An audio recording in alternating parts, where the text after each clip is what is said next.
The early days of a new romance are characterized by a relentless, obsessive high. You can't sleep, you can't eat, and your thoughts are consumed by one person.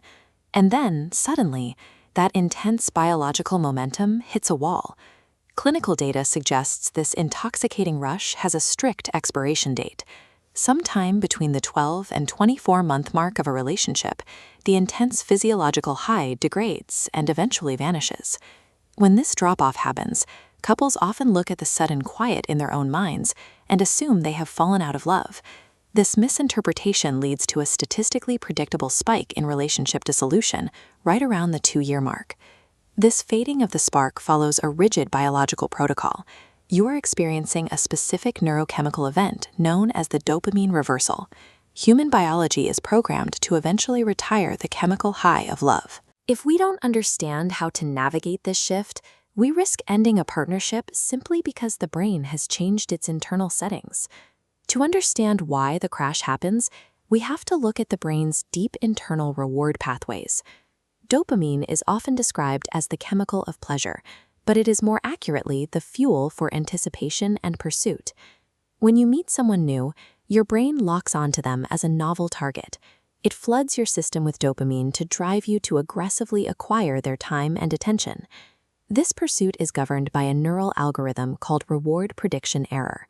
Your brain constantly tracks your relationship milestones and compares them against what you actually expect to happen.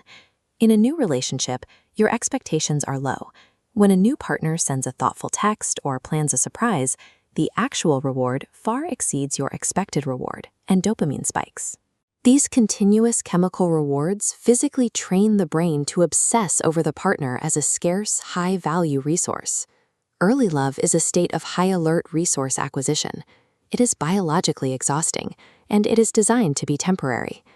Eventually, the timeline shifts. Intimacy grows, and the partner becomes deeply known and completely predictable.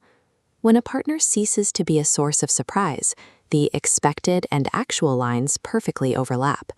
Without a gap between expectation and reality, the dopamine response curve flatlines. The brain responds to this predictability by down-regulating the dopamine system, permanently lowering the baseline. This invisible physical state manifests as a visceral emotional experience, boredom, doubt, or a loss of physical attraction. This period of neurological withdrawal tricks the conscious mind into believing the relationship has run its course. The loss of the spark marks the moment the brain's cold, algorithmic seeking phase has been successfully completed. To move past this crash, the brain must execute a neurological handoff.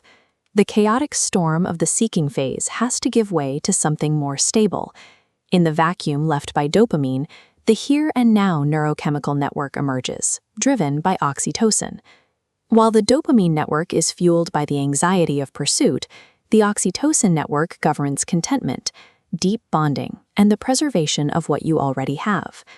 Clinging to the expectation of continuous dopamine spikes blocks the brain from successfully transitioning into this bonding phase.